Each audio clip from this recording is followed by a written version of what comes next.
संयमपरमगम्भीर स्याद्वाद्मोघलाञ्छनं जियात्रैलोक्यनाथस्य शासनं जिनशासनम्।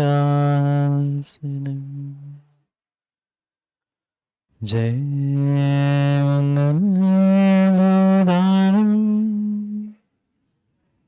प्रेमनादंसनमयारम तारवसेयारम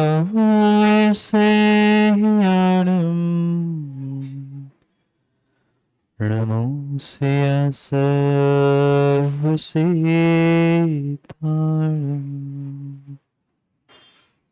नमो हरिहन्ताणं नमो सिद्धाणं नमो आयुर्याणं नमो जयाणं नमो लोय सर्वसाधारणं।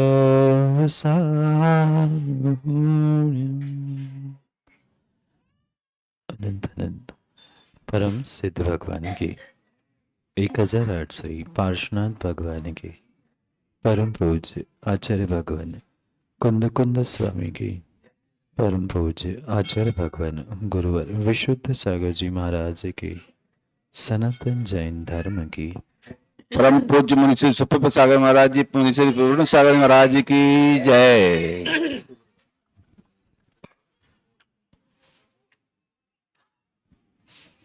अंतर्दितेश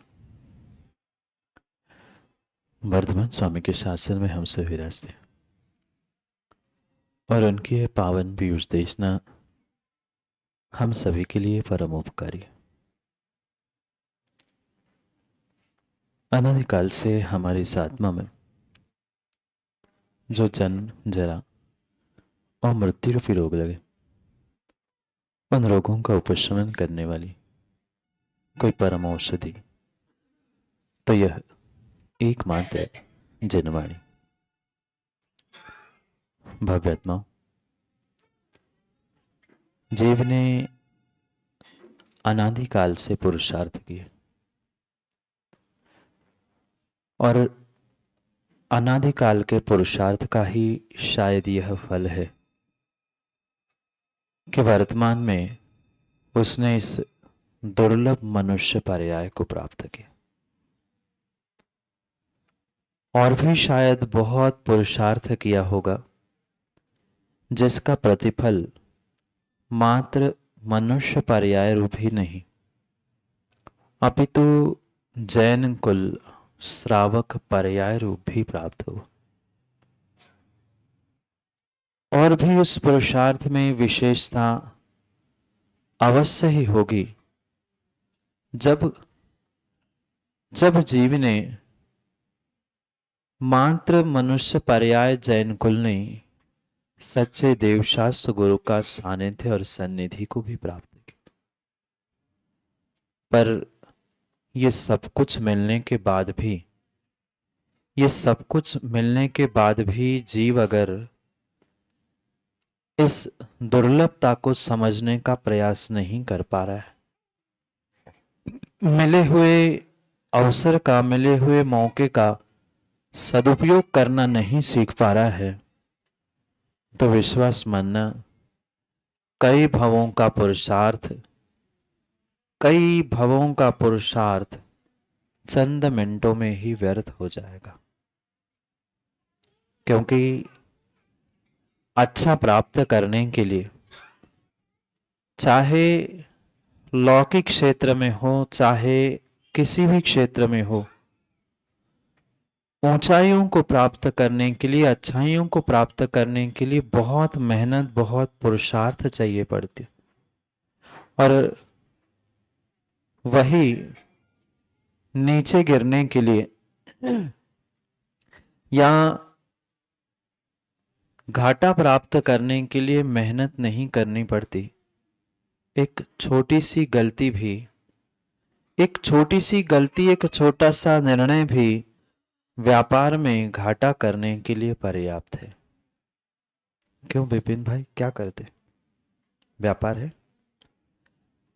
पैसे कमाने के लिए तो दिन रात मेहनत करनी पड़ती है, पर एक गलत निर्णय, एक गलत निर्णय कई महीनों का और कई वर्षों का कमाया हुआ धन नष्ट करने के लिए पर्याप्त है।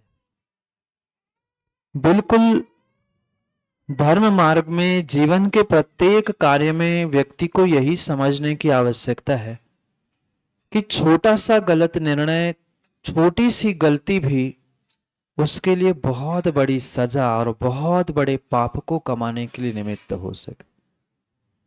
व्यक्ति यही सोचता है मैं तो थोड़ा सा ही तो गलत कर रहा हूं, एक ही तो भूल हो गई। पर ध्यान रखना, एक एक एक छोटी सी भूल, एक छोटी सी गलती, एक छोटा सा निर्णय कई दिनों तक नहीं, कई वर्षों तक नहीं, कई भवों तक दुख दे सकता है। और एक छोटी सी गलती, एक छोटी सी भूल इतना दुख, इतना कष्ट कई भवों तक दे सकती है। फिर जो प्रतिदिन आप गलती पे गलती, गलती पे गलती और गलती पे गलती कर रहे हैं, उसका क्या अंजाम होगा? एक गलती नहीं, दो गलती नहीं, दिन में अगर स्वयं की गलतियों के ही बारे में सोचने बैठ जाओ तो समय कम पड़ जाएगा। इतनी अति, इतनी अति, इतनी अति गलती के पीछे की है। एक नहीं, अनेकानेक अनेकानेक भूल जीव करते करते करते करते अपने इस मनुष्य पर्याय को बर्बाद करता रहा। ध्यान रखना, ध्यान रखना, तीव्र तीव्र तीव्र पुण्य के उदय से ये मनुष्य पर्याय, जैन कुल, देव शास्त्र, गुरु, ये सब साधन मिले हैं। पर जो मिला है उसकी कीमत करते हुए हमने अपने आप को, अपने जीवन को संतुलित करने का कितना पुरुषार्थ किया। एक छोटी सी भूल, एक छोटी सी भूल कई भावों तक दुख देने के लिए निमित्त हो सकती है। और आज तक भूल के अलावा जिंदगी में किया क्या?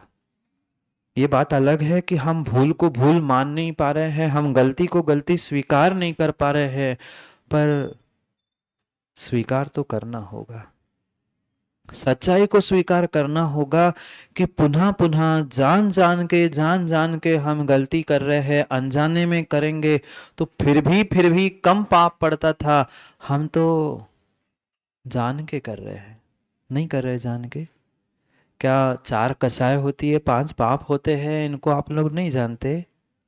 बोलो हाँ, जानते हैं। जानते सब कुछ है महाराज जी, जानते सब कुछ है, पर करने का समय आता है तब पता नहीं कहाँ विवेक खो जाता है और इतनी सी बात का कब इतना बड़ा बतंगड़ बन जाता है पता नहीं चलता। बाहर की बातों का नहीं कह रहा हूँ माँ मैं, भीतर की बातों का कितना बड़ा बतंगड़ बनते हुए कैसा जीवन और कैसा समय हम बर्बाद करते आए हैं, स्वयं को सोचने की आवश्यकता। इतनी अति, इतनी अति, इतनी अति हो चुकी है उन विषय कसायों के पीछे, पापों के पीछे, कि हम क्रियाएं तो बिल्कुल धर्म की कर रहे हैं, पर फिर भी न हमारे धर्म में, न हमारे जीवन में आज तक संतुलन नहीं हो पाया, क्योंकि हम अपने आप को, स्वयं को संतुलित ही नहीं कर पाए। सब पुरुषार्थ हमने कर लिया, बाहर का प्रत्येक पुरुषार्थ हमने कर लिया, पर बाहर के पुरुषार्थ से भी हम अपने जीवन को संतुलित नहीं कर पाए, क्योंकि हमारी भाव और भावनाएं संतुलित नहीं थी, हमारा विचार संतुलित नहीं था। इतना अति, इतना अति, इतना अति हमने कर लिया है कि उसकी आज नहीं तो कल कभी न कभी इति होनी है, क्योंकि जहां अति होती है वहां तुरंत ही इति होती ही है।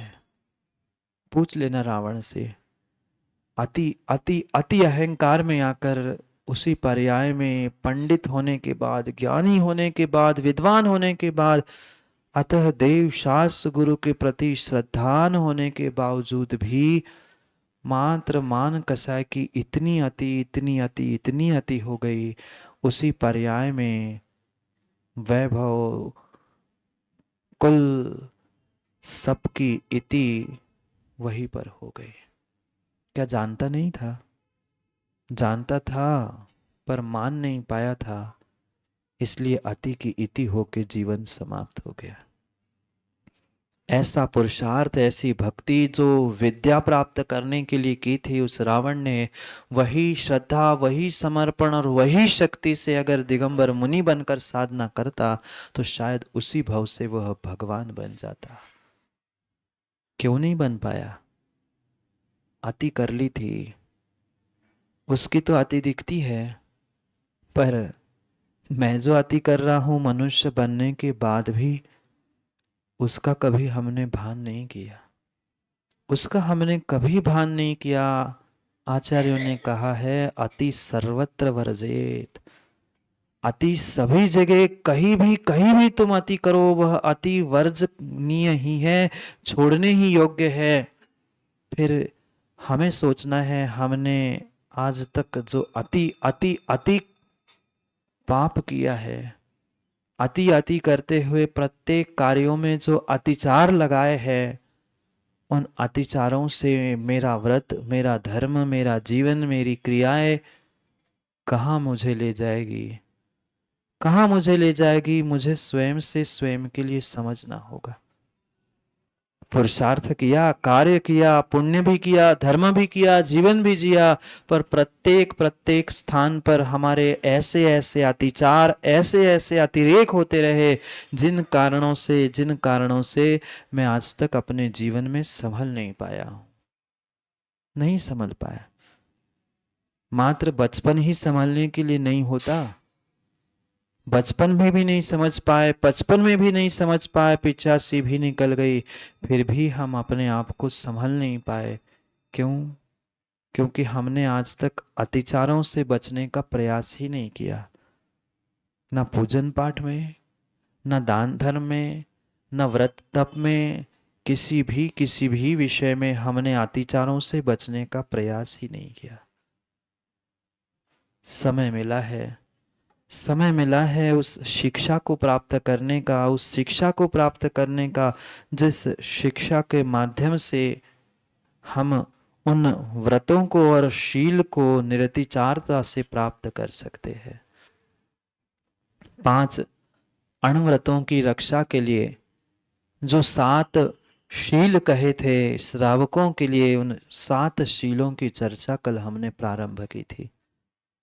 3 गुणव्रत और 4 शिक्षा व्रतों को हम यहां समझ रहे थे। 3 गुण व्रतों को कल हमने दिग्व्रत, देश व्रत और अनर्थ दंड विरति व्रत के नाम से समझा। अगले 4 शील के रूप में सामायिक प्रोषदोपवास, उपभोग परिभोग परिमाण और अतिथि संविभाग, ये 4 शील पुनः कह दिए कि जिससे आप अपने अहिंसा व्रत की और मात्र अहिंसा नहीं 5 अणु व्रत की रक्षा कर सको।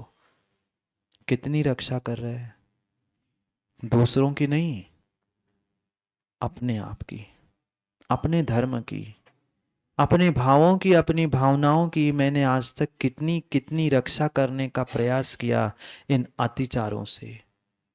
एक भूल, एक अतिचार जब कई भवों तक दुख दे सकती है, तो प्रतिदिन जो अतिचार लगा रहे हैं, प्रतिदिन जो भूल कर रहे हैं, सुबह शाम कर रहे हैं, उसका क्या नतीजा होगा? कभी विचार किया?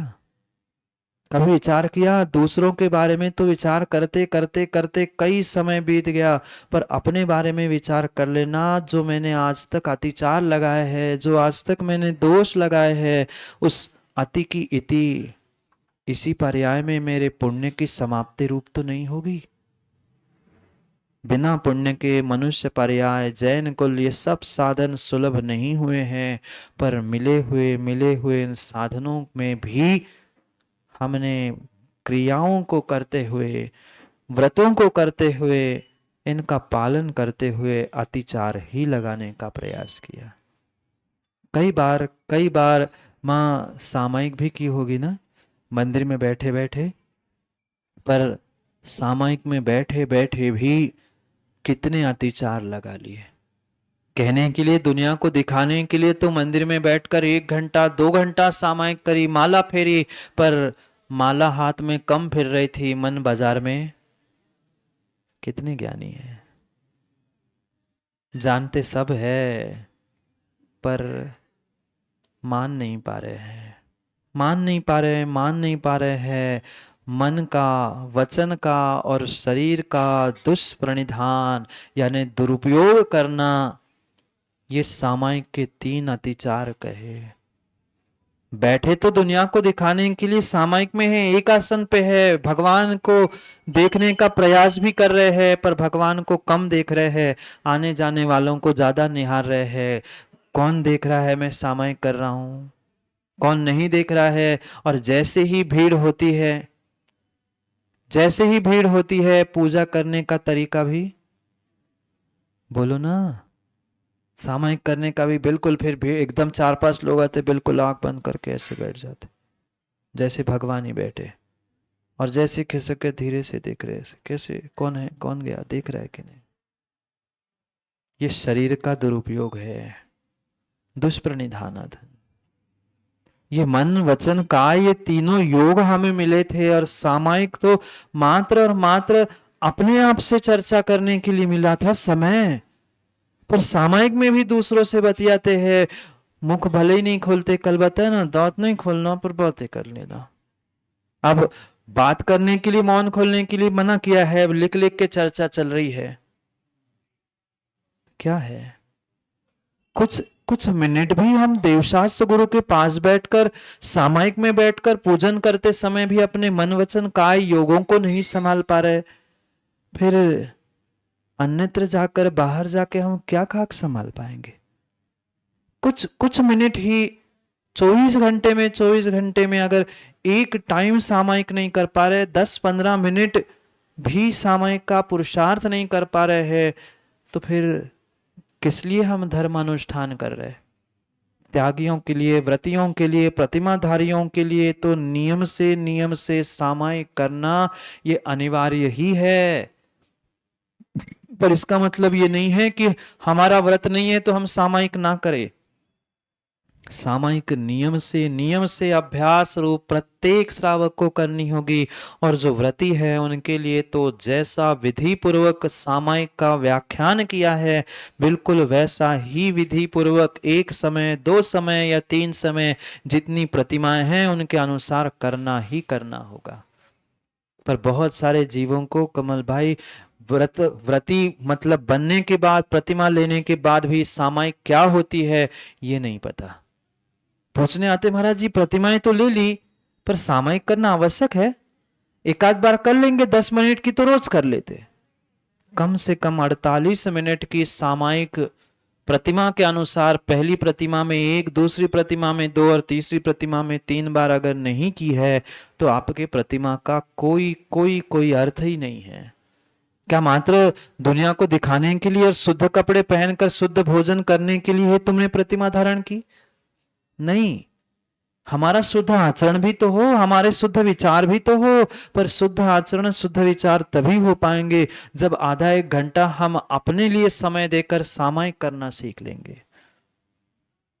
किसी प्रकार से मन का, वचन का और शरीर का अगर दुरुपयोग किया है तो वह अतिचार है। सामायिक व्रत छूटा नहीं, पर अतिचार लग गया है, टूटने की कगार पर है, टूटने की कगार पर है। कितना सारा चिंतन, कितना सारा विचार जीव मंदिर में बैठे बैठे ही करता है, चाहे जाप करते हुए हो, चाहे पूजा करते हुए हो, चाहे सामायिक करते हुए हो।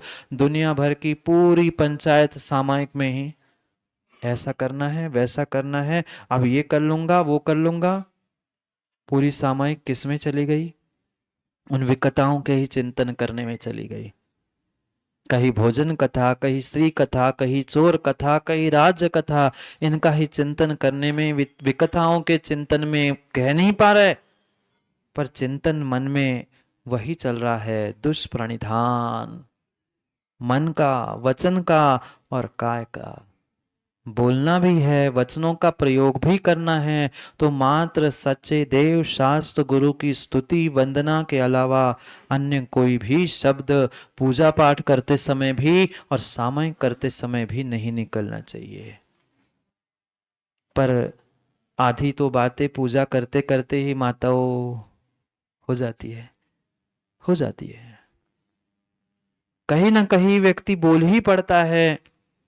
वहां पूजा करते समय भी श्रावकों मात्र और मात्र स्तुति पाठ पूजन अर्घ्य आदि के अलावा कोई परस्पर में चर्चा परस्पर में वार्तालाप होना ही नहीं चाहिए। मौन कहाँ है श्रावकों के लिए? 7 स्थानों पर कितना मौन रखते हैं, कितना हम अपने आप को संभाल पाते हैं? ये वचनों का दुरुपयोग है, वचनों का दुरुपयोग है। कम से कम सामायिक के समय में, पूजन के समय में ही सदुपयोग कर लो। कम से कम उतना ही बचने का प्रयास कर लो। अतिचारों से बचोगे। एक भूल इतना दुख दे सकती है। फिर हम प्रतिदिन जो भूल कर रहे, अतिचार कर रहे हैं, उसका फल कब, कहां और कैसे भोगने मिलेगा, विचार कर लेना। कर्म किसी को नहीं छोड़ते, कर्म किसी को नहीं छोड़ते। तीर्थंकर भगवान को भी कर्मों ने नहीं छोड़ा, हमें कौन छोड़ेगा? कोई नहीं, कोई नहीं। किसी के साथ समझौता नहीं हो सकता। इसलिए दुरुपयोग मत करो, दुरुपयोग मत करो। कम से कम सामायिक के समय में ही एक आसन से बैठने का प्रयास करो। आधे घंटे 15 मिनट की भी पूजा नहीं होती। कितनी बार पैर ऊपर से नीचे, नीचे से ऊपर, इधर टिक जाते उधर। हम व्यवस्थित 1 घंटा आधा घंटा आलती पालती मार कर नहीं बैठ पाए, क्या मतलब? जितनी चंचलता शरीर की होगी, जितनी चंचलता मन की होगी, जितनी चंचलता वचनों की होगी, जितना इनका दुरुपयोग होगा, उतना उतना ही पापों का आश्रय जीव करता है। और इसीलिए अतिचार समझा रहे हैं कि इन व्रतों में अतिचार लगा लोगे तो तुम्हारे जो मूल व्रत है 5 अणुव्रत, वह तो तुम्हारे पास बच ही नहीं सकते। और उसी की सुरक्षा के लिए ये गुण शिक्षा व्रत रूप 7 शील कहे, उसमें से ये सामायिक एक व्रत है, सामायिक व्रत है। और उसके अतिचारों से बचना होगा, तभी अहिंसा रूपी उस अणु व्रत की रक्षा आप कर सकते हो, अन्यथा नहीं, अन्यथा नहीं कर सकते। पैर हिला रहे हैं, बैठे बैठे हाथ हिला रहे हैं, कहीं उंगली चटका रहे हैं, कभी इधर उधर नयन मटका रहे हैं, क्या कर्माश्रव नहीं होगा? होगा, बराबर होगा, बराबर होगा। और फिर जैसा अभिप्राय लेकर आप कार्य करोगे, उस अभिप्राय से और वैसा ही वैसा पुण्य पाप आपके साथ जुड़ जाएगा। अगला अतिचार आचार्य भगवान कहते हैं अनादर। बैठ तो गए सामायिक करने के लिए, अब ठीक है महाराज ने कह दिया करना है, सो मन मार के बैठे हैं। कहीं ऊँग रहे हैं, कहीं टिक रहे हैं, कहीं पता चला अकेले है तो फैल ही गए हैं। ये अनाचार है, ये अनाचार है, अनाचार है। हम ये सोचते हैं कि किसी ने देखा नहीं, हम तो सो गए, हम तो टिक गए, पर कोई देखे नहीं देखे, कोई देखे नहीं देखे। स्वयंभू का, केवली का केवल ज्ञान सब झलका रहा है, सब झलका रहा है। और वो झलकाए नहीं झलकाए, पर ज्ञानी तुम्हें स्वयं को तो पता है। तुमने तुमने धर्म क्रियाओं में, पूजा पाठ सामायिक आदि में कितना अनादर किया। अब घर वाले कह रहे हैं, सो कई सारे आते हैं, मुट्ठी भर चावल दे पटके लगाए चंदल, भाग गए। ये अनादर ही तो है।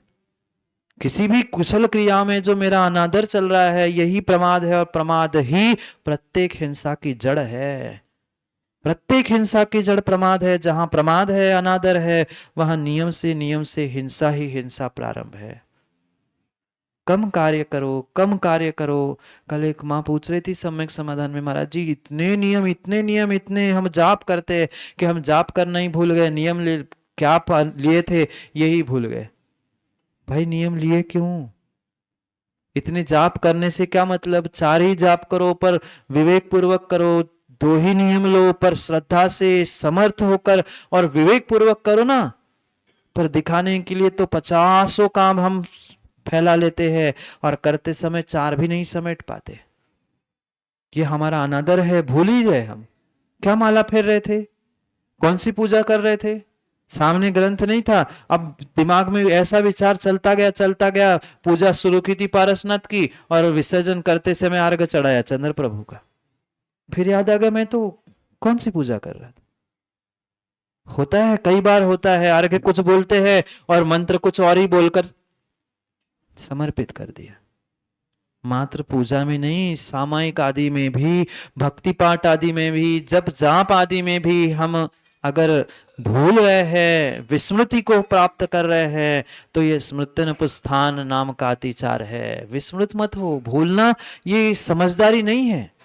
कम करो ना, कम जाप करो, कम कार्य करो, कम पूजा करो, कम अर्घ्य चढ़ाओ, पर जितना कर रहे हैं उतना श्रद्धा और विवेक से परिपूर्णता को प्रदान करने वाला विवेक पूर्वक करने का प्रयास करो। अन्यथा पाप के ही भागी बनोगे, पाप के ही भागी बनोगे। ये शिक्षा तुम्हें दी जा रही है कि जब तुम कभी महाव्रती बनोगे तब तुम्हें कैसे सामायिक करनी है, कैसे प्रोषोपवास करना है, कैसे अपनी इंद्रियों को जीतना है।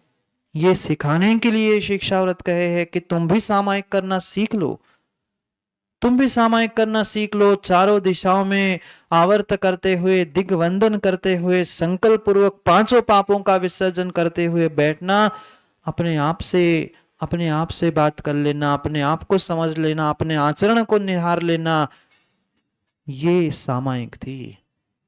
पर इसमें हम योगों के दुष्प्रयोग से अतिचार लगा लेते हैं, अविवेक से अनादर करते हुए, अविवेक से भूल कर कितने पाप और कितनी सारी गलतियों को प्राप्त कर लेते हैं।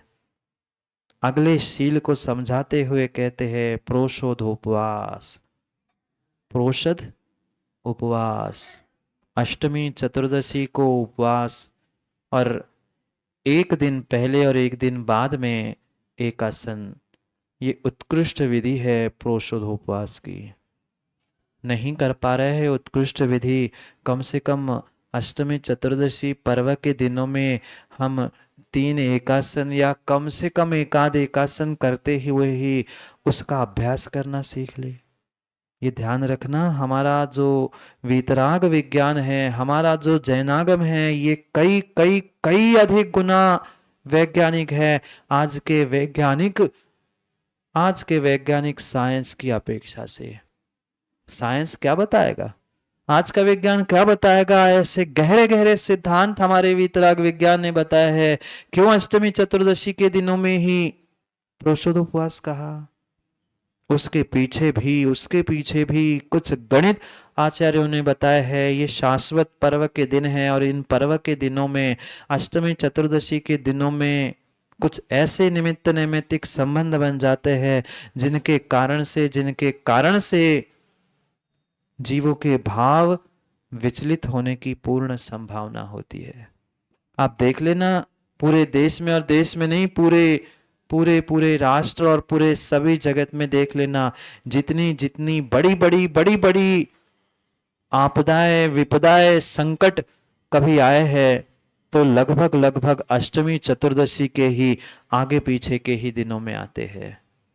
अपने स्वयं के भावों को भी टटोल कर कभी देख लेना, अभी तक विचार नहीं किया होगा, पर जब कभी भाव आनंद भाई बहुत बिगड़ते हैं ना, तब देख लेना अष्टमी चतुर्दशी के आगे पीछे का ही एक आध दिन होता है। ये निमित्त नैमित्तिक संबंध है। जैसे कोसों दूर उस चंद्रमाओं की कलाओं के घटने बढ़ने से समुद्र का पानी कम बढ़ होता है, ऐसे ही दिनों में, समयों में और कालों के निमित्त से जीवों के भाव भी ऊपर नीचे होते हैं।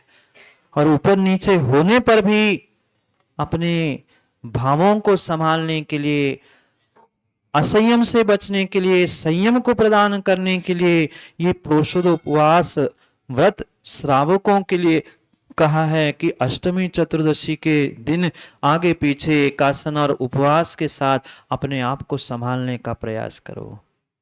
क्योंकि जितना उन दिनों में आप विशेष विशेष विशेष तपस्या करोगे, संयमित होगे, उतने ही पापों से बचोगे, क्योंकि पापों की अधिकता इन दिनों में अधिक देखी जाती है। जितने भाव बिगड़ते हैं, जितने उस अब्रह्म सेवन के, काम वासना के, विषय वासनाओं की इच्छा होती है, तीव्रता बढ़ती है, इन्हीं इन्हीं दिनों में होती है। और इसीलिए तुम पहले ही कम खाओगे, उपवास एकासन करोगे, रस त्याग करोगे, तो कुछ न कुछ अपने आप को संभालने का, संयमित करने का पुरुषार्थ अवश्य ही होगा। पर इसका मतलब ये नहीं है कि हमने एकासन उपवास कर लिया सो अविवेकी होकर विपरीत कार्य करने लग जाए। क्योंकि बहुत सारे लोग, उपवास है हमारा, अरे उपवास है तो अपने भावों को, परिणामों को भी तो संभालो। नहीं तो कई बार ऐसा होता है जब उपवास, एकासन या कुछ विशेष तपस्या चलती है तब प्रमाद अधिक बढ़ता है। क्यों? क्योंकि उपास है। ये विवेक रखना चाहिए। मुनियों की चर्या नहीं बताई जा रही, श्रावकों, आपके लिए कहा जा रहा है। उठते बैठते चलते फिरते आपको विवेक रखना चाहिए कि हम बैठ रहे हैं, जमीन को देखकर बैठते, चटाई के नीचे क्या है, कभी चटाई उठाकर देखा? कभी नहीं। आए और धड़ाम बैठ गए। नीचे कितने छोटे छोटे जीवों को मार दिया, कुचल दिया, विचार किया? हम तो कह रहे हम तो सोले के काय का सोला? आजकल तो सोले की परिभाषा ही नहीं समझ में आती। जूते चप्पल पहनकर गाड़ी पे और कार वगैरह में घूमने वाले ज्ञानी लोग सोला कहते हैं। और महाराज जी मन शुद्धि, वचन शुद्धि। अब काय की शुद्धि? क्यों भगवान के मंदिरों के अतिशय कम हो गए? कारण मात्र आपका अविवेक है। अविवेक है। उठते बैठते भी आपको भूमि को देखना चाहिए था, आसन को देखना चाहिए था। तुम किसी मल का विसर्जन भी कर रहे थे तो तुम्हें पहले जमीन को देखना चाहिए था, आंखों से मार्जन करना चाहिए था, देखकर किसी सामग्री से, मुलायम वस्त्र से, और फिर तुम्हें अपने शरीर के मल का विसर्ग करना था। आपको बैठना था, कुछ सामग्री ग्रहण करनी थी। पर ऐसा नहीं होता। अरे कम से कम थाली रखते समय या हम स्वयं बैठते समय तो देखे कि टेबल पे कोई जीव जंतु तो नहीं है। उठाया, पटक दिया, गए घर से। दिन भर में ऐसे थके थे, एकासन था, पूरे दिन भर मेहनत हुई, दुकान में ऐसी मेहनत हुई, जाए घर जाके कभी जिस बिस्तर पर लेटते हैं, सोते हैं, उसको कभी उठाकर खोल कर देखा? महाराज इतना समय कहाँ है, थक जाते। अब तो एकासन था, शाम को पानी भी नहीं लेना था, गए दुकान से और धड़ाम से लेट गए। ये अविवेक है, ये अतिचार है पुरुषोदोपवास के। हम अविवेक पूर्वक पाप कमा रहे हैं। हमें तो ये लग रहा है हमने उपवास किया, कितना बड़ा काम किया, पर उपवास करके ज्यादा तुमने पाप कमा लिया, क्योंकि अविवेक से तुमने इन साधनों का प्रयोग किया। अप्रत्यवेक्षिता, अप्रमार्जिता, बिना देखे, बिना मार्जिन किए भूमि पर उत्सर्ग करना, भूमि पर शयन, भूमियों या संस्तर जो साधन है उस पर शयनासन करना, कुछ सामग्री लेना, कुछ सामग्री देना बिना देखे, ये अतिचार है। क्योंकि जब खाली पेट होता है तो दिमाग भी खाली होता है और फिर कुछ काम नहीं होता। अरे ये अपनी स्वयं की साधना के लिए साधना चल रही थी, दूसरों को दिखाने के लिए थोड़ी उपवास किया था। पुरुषोपवास, व्रत, नियम, संयम मेरे लिए थे, दूसरों के लिए नहीं थे। पुनः पुनः उसी कारण से फिर क्रियाओं में अनादर। आज उपास है, रहने दो, सामायिक नहीं करेंगे, नहीं तो लेट के कर लेंगे। पता चला लेट के ऐसी सामायिक हो गई कि लेट ही गए। हाँ, ये मुनियों की चर्या नहीं, मैं पुनः कह रहा हूं, मां श्रावकों के लिए समझा जा रहा है। आपको शिक्षाएं दी जा रही है कि भविष्य में कभी आप मुनिराज बनो, बनने के भाव करो तो आपको इन व्रतों को, इन शीलों को प्राप्त करना होगा, बिना उसके नहीं होगा। पर ये भी मानकर खुश मत होना कि हमारे पास व्रत ही नहीं, हमें तो महाव्रती बनना ही नहीं, सो हम तो पाप करते रहे। नहीं, आपको भी सुनना होगा, आपको भी समझना होगा। भविष्य में कभी न कभी इन्हें प्राप्त किए बिना आगे बढ़ने की संभावना नहीं है, आगे बढ़ने की संभावना नहीं है, क्योंकि संतुलन इन्हीं से बनेगा। जीवन का संतुलन इन्हीं से बनेगा, पुण्य पाप का संतुलन इन्हीं से बनेगा। इसलिए इन अतिचारों से बचते हुए अपने आप को इन व्रतों में दृढ़ करने का प्रयास करो। अनादर और स्मृति अनुपन्न स्थान, भूल जाना मैंने सामायिक की कि नहीं की, माला हुई कि नहीं, सामायिक में भक्ति पड़ी कि नहीं, अब रहने दो, कल माला फेर लेंगे, आज नहीं कर रहे, आज थक गए हैं। ये अगर भाव लेकर पूजा पाठ भी कर रहे हो, अनादर से कर रहे हो, तो पुण्य प्राप्ति नहीं हो सकती। होता है कई बार ऐसा होता है, घर की थकान और घर की चिड़चिड़ मंदिर में आकर निकलती है। बोलो नहीं तो नहीं बोलो, पर अब वहां की चिड़चिड़ आप किसी से कह नहीं सकते। उठा पुस्तक भी ऐसी रखी, ये हम अनादर कर रहे हैं और पुण्य क्रियाओं में भी पुण्य की जगह पाप कमा रहे हैं। मात्रा विवेक से एक नहीं, ऐसी कितनी बार और कितनी बार हम भूल कर चुके। उस भूल का फल हमें कितनी बार मिलने वाला है और कितने दिन तक मिलने वाला है, विचार करना। क्योंकि हमें अपने आप को विवेक से इन पापों से, इन अतिचारों से बचाना होगा। अपने आप को मर्यादित, अपने आप को सीमित करना होगा। एक के बाद एक ऐसे भोगों में लिप्त है कि जीव उससे उभरने का पुरुषार्थ ही नहीं कर पा रहा है। चाहे परिग्रह का परिमाण हो, चाहे उपभोग परिभोग का परिमाण हो, इन सब का परिमाण प्राप्त करना आवश्यक है। क्योंकि अविवेक पूर्वक अगर हम भोग भी कर रहे हैं, तो भी वह अविवेक पूर्वक प्राप्त किए भोग तुम्हें मात्र पाप ही नहीं, बीमारी भी देने के लिए निमित्त है। क्यों बीमार पड़ रहे आज? क्योंकि सर्वत्र अति हो रही है, भोजन की भी और अविवेक की भी। कब क्या खाना क्या नहीं खाना, ये विवेक ही जीव भूल चुका है। मैं पुनः कह दूं, वीतराग विज्ञान में जो एक एक गणित और एक एक चर्या हमारे लिए, श्रावकों के लिए, साधु के लिए कही है, वह मात्र और मात्र स्वस्थ ही होने के लिए कही है। पर लोग यही समझते हैं कि महाराज तो कहते रहते रात्रि भोजन मत कर लेना, आलू प्याज मत खाना, ये मत कहना, उनको क्या है, उन्हें तो मिलना नहीं है, सो हमें भी कह देते। पर वही बात जब कोई डॉक्टर कहता है ना, तब समझ में आती, हाँ ठीक है, अब डॉक्टर ने मना कर लिया है, सो ठीक है, 6 महीने के लिए छोड़ दिया। भाई गुरु महाराज कह रहे हैं, आगम कह रहा है, मानो ना। पर नहीं, डॉक्टर जब कहता है, जब प्राणों की यहां नहीं यहां तक आती है, फिर समझ में आता है आप तो मर जाएंगे, इसलिए छोड़ दो।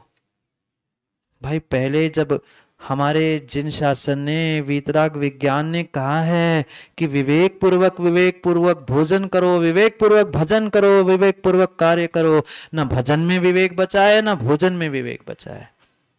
क्यों बर्बाद हो रहे खानदान? क्योंकि खानपान का विवेक ही नहीं बचा। जहां खानपान बिगड़ा, वहां खानदान बिगड़ा। कितना विवेक है खानपान का? कोई विवेक नहीं बचा, कोई विवेक बचा ही नहीं है आज खानपान का। सब अमर्यादित होके, सब अविवेक पूर्वक जो चाहे मन में आए, जब चाहे खा लेते हैं। अब क्या करे, 70 80 साल के दादा दादी भी होटल जाने का त्याग नहीं कर पा रहे हैं। उन बच्चों से, युवाओं से क्या खाक कहे कि तुम भोजन होटल में मत करना। दादा दादी घूमने चले जाते हैं, आज संडे है, पार्टी मनानी, होटल जा रहे, ढाबे जा रहे, किटी चल रही है, क्या करें? विवेक, यही तो विवेक है, यही तो धर्म है, और यही तो अतिचार जीव लगा रहा है। थोड़ा सा विवेक रखो। जब 70 80 साल के दादाओं को विवेक नहीं है, युवाओं को और बच्चों को क्या खाक कहेंगे कि बेटा तुम मोमोज मत खाना, ये मत खाना। वो कहेंगे दादा को तो समझा महाराज जी, हमारे दादा ही खिलाते, हम भी दादाजी के साथ ही खा लेते हैं, बहुत बढ़िया। अब क्या बोले, किससे बोले? अति अति अति मत करो, अति मत करो, अति मत करो। पुण्य की इति, धर्म की इति और तुम्हारे जीवन की भी इति यहीं पर हो जाएगी। संभल जाओ, संभल जाओ, संभल जाओ। प्रत्येक प्रत्येक कार्य में हमारे आचार्यों ने विवेक सिखाया है। भोजन भी करना है तो विवेक पूर्वक करना, सचित्त संबंध, सचित्त सम्मिश्र, अभिषेक, दुख पक्वाहार आदि उस परिभोग उपभोग व्रत के, परिमाण व्रत के अतिचार कहे हैं। जो सचित्त द्रव्य के संबंध के साथ भोजन किया जाता है, पहले जो पत्तल चलते थे, हरे पत्तों पे भोजन परोसा जाता। क्या करे, पुनः पुनः दिन बदलते और पुनः पुनः वही फैशन, चाहे कपड़ों की हो चाहे भोजन की हो, वही ट्रेंड पुनः आता है। आजकल बड़े बड़े होटलों में और बड़े बड़े इसमें वो केले के पत्ते पे पुनः भोजन शुरू हो गया। पहले घरों में और पहले पंगतों में होता था, अब आज वही पैसे देकर होटल में खाने लग गए। ये सचित संबंध नाम का अतिचार है। भोजन तो तुम प्रासुक कर रहे थे, पर वह जो पत्ता था या जो असचित द्रव्य था सचित, उसके साथ वह प्रासुक द्रव्य एक साथ रख लिया, संबंध हो गया, उसको ही ढाक दिया। हाँ, ऐसे भी होते। माँ कितना विवेक और कितना अविवेक है स्वयं समझ लेना। नल से पानी से, बिना छने पानी से आपने वह ढक्कन धो लिया और बटलोई पर वैसे ही रख दिया और कह रहे थे हम तो छने पानी का ही प्रयोग करते हैं, वह अनछने पानी का वैसे का वैसा आपने बिना पोंछा बिना सूखा ढक्कन उस पर ढक दिया। क्या उसमें वह अचित पानी या अनछना पानी नहीं मिल गया? इतना कहाँ विवेक है, कौन देखता है? उससे गीले ही थाली में परोसा जा रहा है, उसमें ही उससे का साथ संबंध, उससे ढाक रहे हैं। ये सब अतिचार है। और ये मत कह देना, मैं पुनः पुनः पुनः कह रहा हूं कि हम व्रती नहीं है, हमारी प्रतिमा नहीं है तो हम पापों से बचे। ऐसा नहीं है, पाप तो बराबर लग रहा है, बराबर लग रहा है। व्रती को कम से कम इतना पता है कि व्रत है, मैं प्रायश्चित लेकर ठीक कर लूंगा। पर जिनको इनका विवेक नहीं है, ज्ञानियों, आप और पाप में डूब रहे हो, क्योंकि अज्ञान नाम का मिथ्या भी आपके साथ है। इसलिए समझो, सचित्त के साथ अचित्त का मिश्रण करते हुए आज जो तुम फ्रूट सलाद और क्या क्या क्या क्या खा रहे हो, ये संचित्त सम्मिश्र है। जो योनिभूत है वह सचित्त कहलाता है। और ऐसे योनिभूत द्रव्य को अचित द्रव्य के साथ, प्रासुक द्रव्य के साथ भी मिलाया है तो वह अतिचार है। क्योंकि मिश्र योनि जहां बनती है वहां जीवों की उत्पत्ति मिश्र रूप से होती है। पढ़ा क्या आगम में? तत्वाद सूत्र में 9 प्रकार की योनियों का व्याख्यान आचार्य भगवान कहते हैं। शीत, उष्ण, संवित्र, व्यवृत। इसमें शीत और उष्ण मिश्र करके अगर आप कर रहे हो, गर्म पानी में ठंडा पानी मिला दिया, मिलाते हैं ना, मिलाते हैं। भले ही अभी यहाँ पे हम हाँ ना क्या कहे सबके सामने, पर सत्यता यही है। इतना सा बस एक छोटा सा भवन में गर्म कर लिया और बाल्टी भर ठंडे पानी में डाल दिया। ये अविवेक है। ये भोजन में अगर कार्य कर रहे हैं, भोगोपभोग की क्रियाओं में ऐसा कार्य कर रहे हैं तो नियम से आप पाप को ही कमा रहे हैं, हिंसा ही कर रहे हैं। मिश्र योनि बन गई, मिश्र योनि बन गई। वह जो फ्रिज की रखी हुई सामग्री उठाई और सीधे गैस पे चढ़ा दिया, वहां की सामग्री सीधे फ्रिज में रख दी। फ्रिज की तो सामग्री का प्रयोग करना ही नहीं चाहिए, चाहे पानी हो, दूध हो, कोई सामग्री हो, वह मर्यादित आगम के परिप्रेक्ष्य में रहती ही नहीं है, रहती ही नहीं है। सुबह का आटा शाम को खा रहे, शाम का कल खा रहे। भगवान ही मालिक है क्या हो रहा है वो फ्रिज का प्रयोग। 4-4, 8-8, 10-10, 15-15 दिन की मलाई रख के फिर घी बना के खा रहे हैं, मांस के अलावा और कुछ नहीं खा रहे। हाँ सत्य है, आगम खोल के देखो ना। लोगों को पता ही नहीं है, पता करना भी नहीं है। पता कराने कोई आए सो मानना किसको है, जानना किसको है। हाँ सही बात है, बिल्कुल सही बात कह रहे गुड्डू भाई। आजकल जूते चप्पल 16 के हो गए, घी तो फिर कहना ही क्या है। हाँ जैन साहब जूते चप्पल बेच रहे तो जैन साहब के जूते चप्पल सोले के हो गए। जैन साहब के घर से घी आ गए तो वो सोले का है, फ्रिज का रखा हो चाहे कैसा रखा हो, सब सोले का है। जो जैन साहब बेच रहे आजकल दारू भी जैन साहब के दुकान से मिल रही तो वो भी सोले की है। हाँ, जाके देखो कितनी विडंबना। हम किसके साथ छल कर रहे हैं? दूसरे के साथ नहीं, अपने साथ छल कपट कर रहे हैं। अपने साथ छल कपट कर रहे, सोले का कह के अपने आप को और त्यागी वृत्तियों को विशेष करके मत छलो, मत छलो, मत छलो। माँ सूखा सूखा सूखा रोटी का ग्रास रख लेना, पर ऐसे मांस से भरे हुए घी के पिंड को मुनिराज के और त्यागी वृत्ति के हाथ में मत रखना। नहीं है शक्ति कुएं का पानी और सीधा सीधा वह दाल चावल खिला लेना बिना घी का, पर ऐसे अभक्ष सामग्री को निर्ग्रंथों के हाथ पर किसी त्यागी व्रति के थाली पे मत रख देना। उन्होंने तो छोड़ दिया, पर तुम अच्छा अच्छा दिखाने के चक्कर में कितना पाप स्वयं कर रहे हो। अब मुनिराज तो बेचारे सीधे साधे थे, उन्होंने तो आपकी अरविंद भाई मन शुद्धि, वचन शुद्धि और काय की शुद्धि सुन ली और उन्होंने तो ग्रहण कर लिया, पर आपने उनके साथ और अपने साथ कितना छल किया। 10 जगह छिलते हुए कपड़े जा रहे हैं, दौड़ते भागते जा रहे हैं, वे जूते चप्पल पहन के गाड़ी से दौड़ रहे हैं, नीचे कितने जीव को चल रहे हैं, पर फिर भी महाराज जी मन शुद्धि, वचन शुद्धि, अब काय की शुद्धि ले तो लो। और किसी ने कह दिया तुम सोले में नहीं हो, फिर हो गई बरसात। तुमने क्यों बताया? अरे तो एक तो तुम गलती करो, दूसरा बता भी रहा है, तुम्हें पापों से बचा रहा है, पर मानना नहीं। ध्यान रखना, ध्यान रखना। अगर असोले में आपने अभिषेक किया है, असोले में आपने दान दिया है, तो कुभोग भूमि जैसे महान पाप को आप भोगते रहोगे। आधा त्रियंच का शरीर, आधा मनुष्य का शरीर, ना इधर के ना उधर के। ऐसी स्थिति में सागरों की आयु भोगनी पड़ेगी। अरे अभी जाना ही क्या है। सब विवेक शून्य हो चुके हैं, सब विवेक शून्य हो चुके हैं। मैं कितना अच्छा भक्त, मैं कितना अच्छा भक्त, ये अविवेक से दिखाने के चक्कर में कहाँ क्या ले जाना, कहाँ क्या नहीं ले जाना, ये सब विवेक व्यक्ति भूल चुका है। यही अतिचार समझा रहे। अभिषेक दुख पकवाहार, जो अधिक पका हुआ है, कच्चा है, ऐसा सावान श्रावकों को स्वयं को नहीं खाना चाहिए। वह स्वयं भी खाता है और त्यागी व्रतियों को भी खिलाता है। जो जिसकी जैसी मर्यादा है, मर्यादित काम करो ना।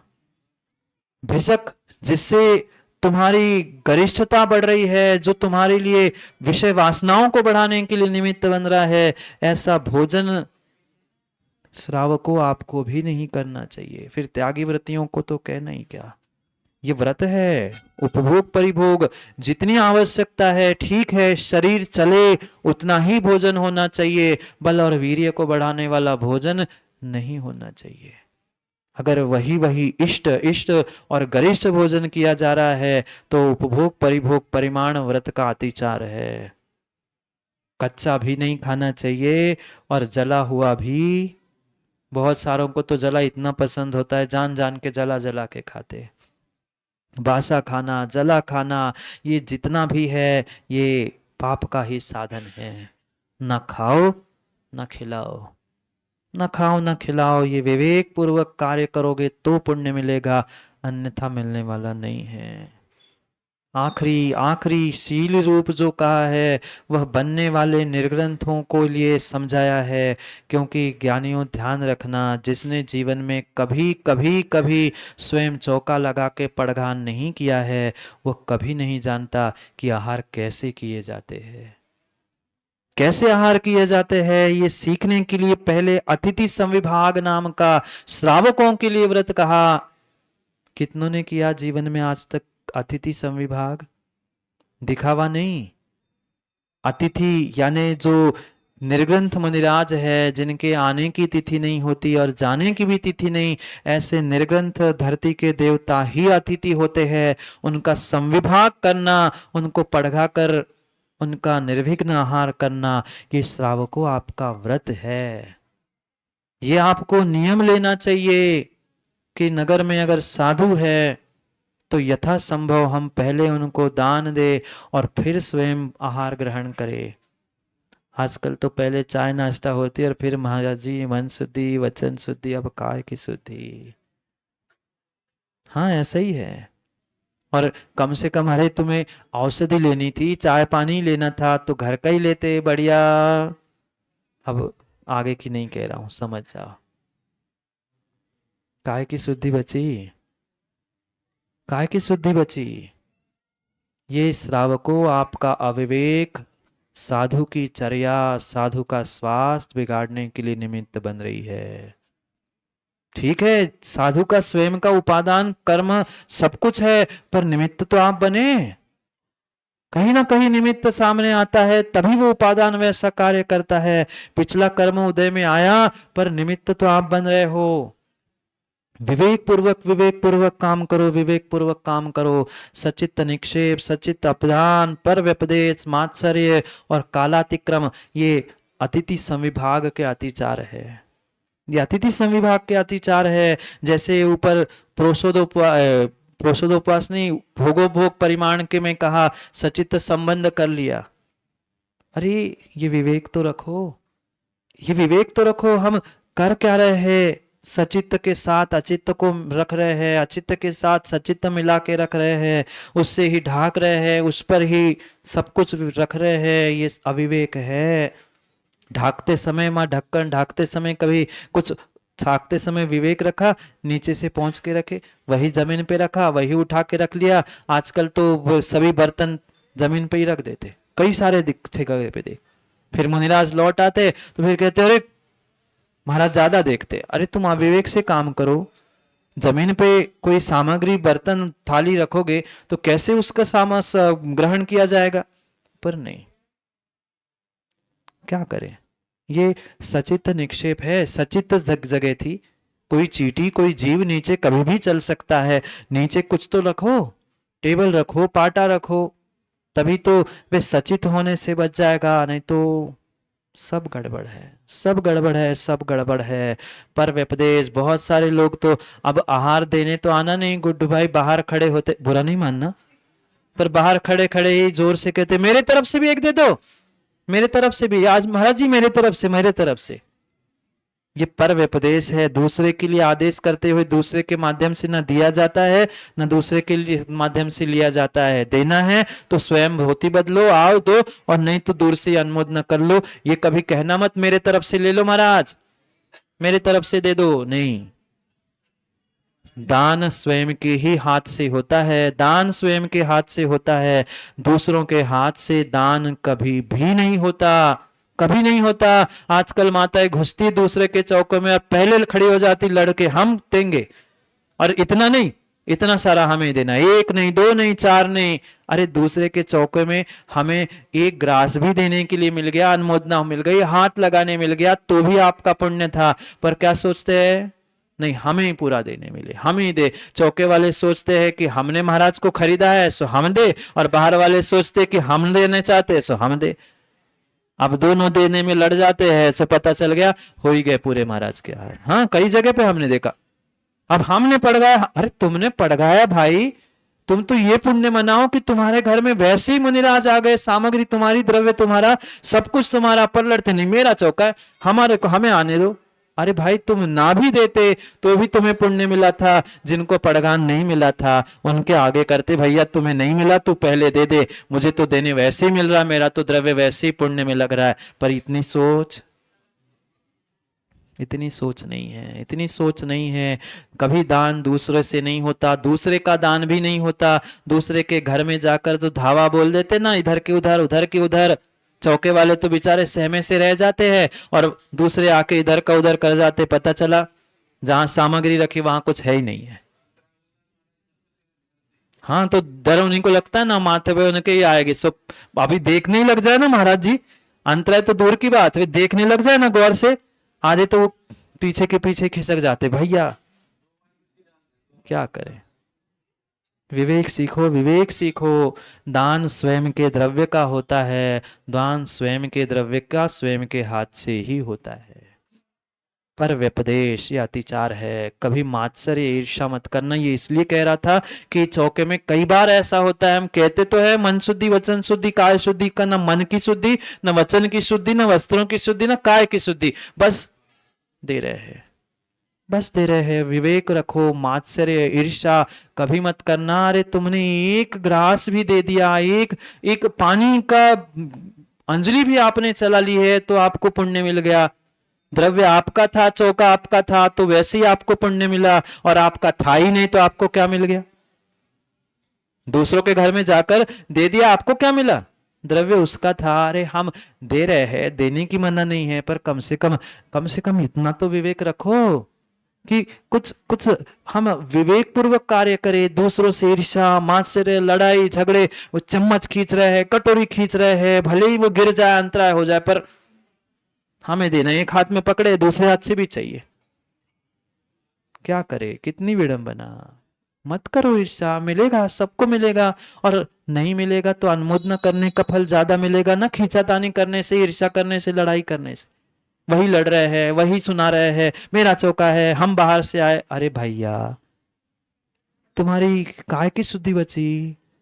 न मन की शुद्धि, न वचनों की शुद्धि, न वस्त्र की, न शरीर की। अगर भीतर किसी भी प्रकार से ईर्ष्या है, मात्सर्य है, मेरा है, तेरा है, मैं दूं, तू दूं, ऐसे किसी प्रकार की संक्लिष्टता है, तो माताओं पुण्य मिलने वाला नहीं है। ये माताओं माताओं माताओं इसलिए कह रहा हूं क्योंकि आप अपने आप को संभाल लो। क्या करें, चार नहीं, 200 आए तो 200 के देने के लिए, भले 200 में से 500 को अंतराय हो जाए, पर देना सबको है। हाँ, कई बार मैं बताता हूँ, एक मतलब अभी पथरिया में लगभग बहुत सारे लोग आए थे, रितेश देखा, लगभग 400 त्यागी व्रती थे, सामायिक कर रहे थे। अरविंद जी, हम पीछे लोगों के, अब लोगों को क्या चैन पड़ती, कमरे के बाहर थोड़ी सी जगह थी बैठने के लिए, हम लोग सामायिक कर रहे थे। एक माँ कह रही थी दूसरे माँ से, पता है तुम्हें आज हमने 200 को निपटाया। मैंने कहा गजब, ऐसी बात होनी चाहिए, आज 200 को निपटा के आया। वो भी कह रही अच्छा 200 को, मैं 250 को निपटा के आई। निपटाने के लिए आहार नहीं देते, आहार देने के लिए श्रद्धा से दो। एक मुनिराज को दो, जितना है श्रद्धा से वही रुक के शांति से दो, अनुमोदना करो। तो भाग रहे, इधर दौड़ो उधर दौड़ो, ये देना वो देना, भले निपटाते चले जाए, पर हमें देना है। हाँ, सत्य कह रहा हूं, कानों से सुना। अब हम तो सामायिक में थे, 2-3 महाराज थे, हम एक दूसरे को देख के मुस्कुरा गए, अब निपट गए कौन कौन हो, समझ जाओ। क्या बोले, निपटाना उनको नहीं था, अपने पापों को था। विवेक पूर्वक काम करो, एक को दो ना शांति से। ठीक है, जितने उस चौके में है ठीक है, फिर भी समझ में आता है, अरे उतना ही पुण्य लगेगा। जब तुम्हारा चौका है ही नहीं है, तुम्हें क्या पुण्य मिला? और जब तुम्हारा चौका है ही, फिर तुम्हें पुण्य मिलना है। देने का, लड़ने का, ईर्ष्या लड़ाई झगड़े करने का और निपटाने का क्या मतलब? मां निपटाना मत। साधु को एक ही बार आहार करना पड़ता है, और तुम निपटा दोगे तो बेचारे के 48 घंटे साधना से उन्हें दूर होना पड़ेगा। इसलिए दान तो दो, अतिथि समय भाग का पालन तो करो, पर दूसरों को निपटाओ मत। निपटा नहीं है तो अपने पापों को, अपने कर्मों को निपटा देना। समय निपट रहा है, समय समाप्त हो रहा है। कालातिक्रम, काल का अतिक्रमण करना, जो समय है आहारचर्या का, उससे अधिक या उससे कम पहले ही कह देना, महाराज जी आज काम है। गुड्डू भैया कहते आप महाराज जी थोड़ा जल्दी उठ के 10 बजे मंच पे पहुंच जाना। मतलब बता रहा हूं, ऐसे कहना मत। नहीं तो कई बार होता है ऐसे कि काम है महाराज जी, अब दोपहर में उठ लेंगे 4 बजे, हम सुबह कार्यक्रम कर लेंगे। काल का अतिक्रम, जो नियत काल है, ठंड का, गर्मी का समय अलग अलग होता है, पर जो काल का मर्यादा है काल की, उसी समय पर पड़गान करना और आहार देना, ये अतिथि संविभाग है। अन्यथा काल का अतिक्रम रूप अतिचार प्राप्त होता रहेगा। समय हो गया है, काल का अतिक्रमण हो जाएगा। भले ही शील के अंतर्गत आचार्यों ने समाधि भावना को नहीं रखा, पर समाधि के भी अतिचारों से बचना होगा, क्योंकि हम तीसरी भावना शील व्रतेश नतिचार को समझ रहे थे।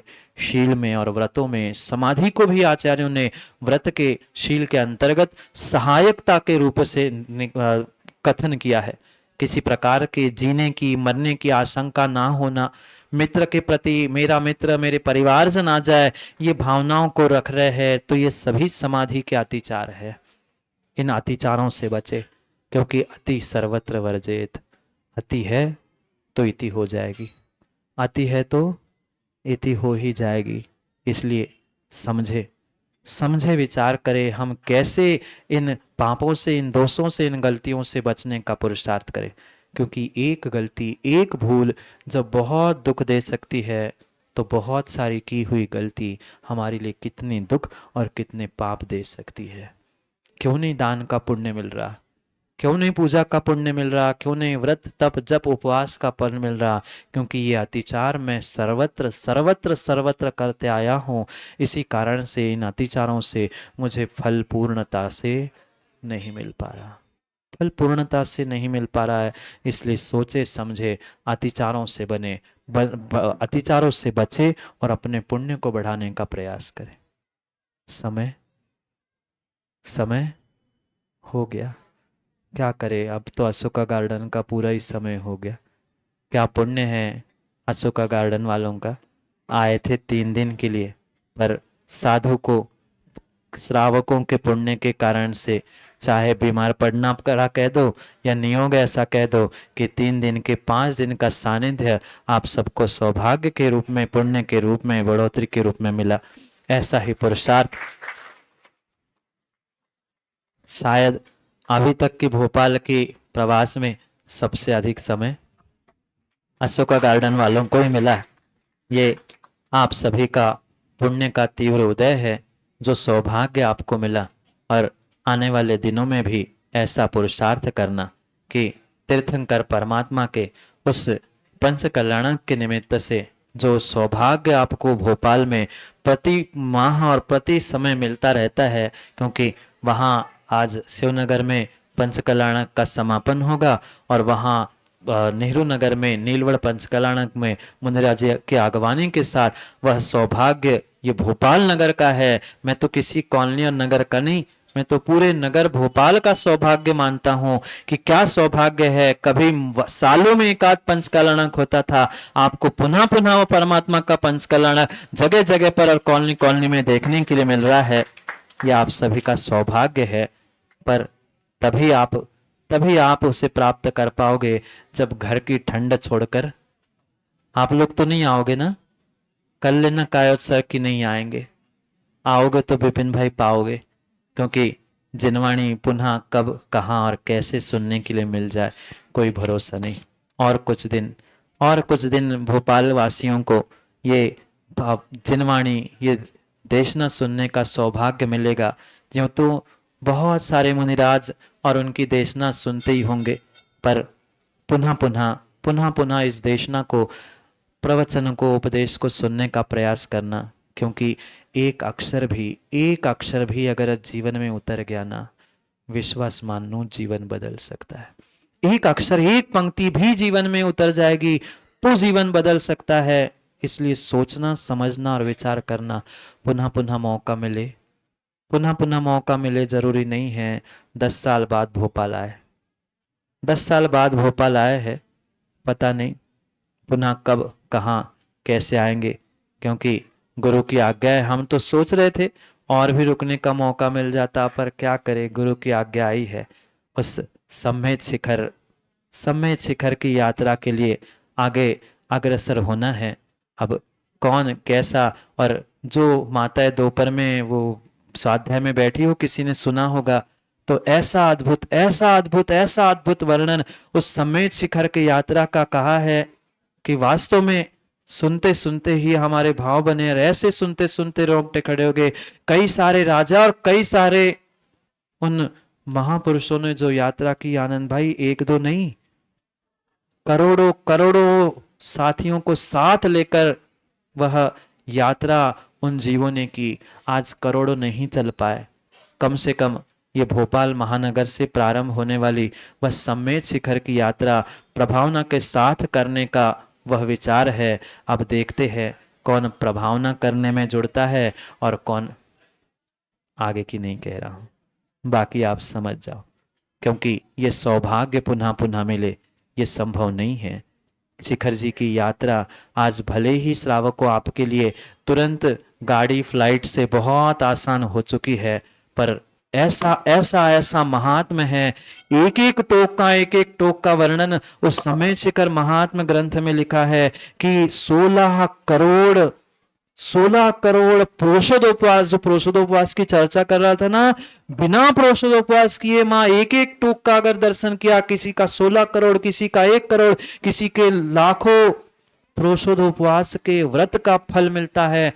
मात्र एक टोक की वंदना, उसकी अनुमोदना करने का, फिर सोचना स्वयं यात्रा करेंगे तो क्या पुण्य मिलेगा, और चतुर्विध संघ की यात्रा करवाने का और करने वालों की अनुमोदना करने का क्या सौभाग्य मिलेगा, ये विचार कर लेना। और हमारी तो भावना है कि ऐसी ही धर्म प्रभावना के साथ 31 तारीख को वह सम्मेद शिखर की यात्रा गुरु आशीर्वाद से और प्राण स्थान इस भोपाल का झिरनो मंदिर के नेमिनाथ भगवान से प्रारंभ करने की भावना है। अब आगे पुनः कैसा क्या होता है वह समय पर आलंबित है। सभी को बहुत बहुत आशीर्वाद। 3 दिन के 5 दिन किए, और मैं तो कहता हूँ मात्र दिनों से अशोका गार्डन और भोपाल के काम होने वाले नहीं हैं। गुड्डू भाई 3 दिन 5 दिन कैसे गए पता नहीं चला, ऐसे ही 3-5 महीने भी प्राप्त हो तो पता नहीं चलेगा। ऐसा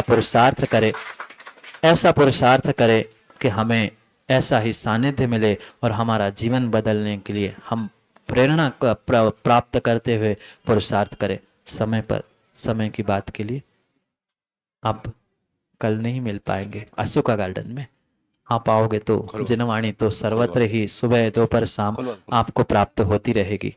इसलिए समय पर समय की बात के लिए समय पे मिलते हैं, क्योंकि समय पे किया गया काम समय को दिलाता है।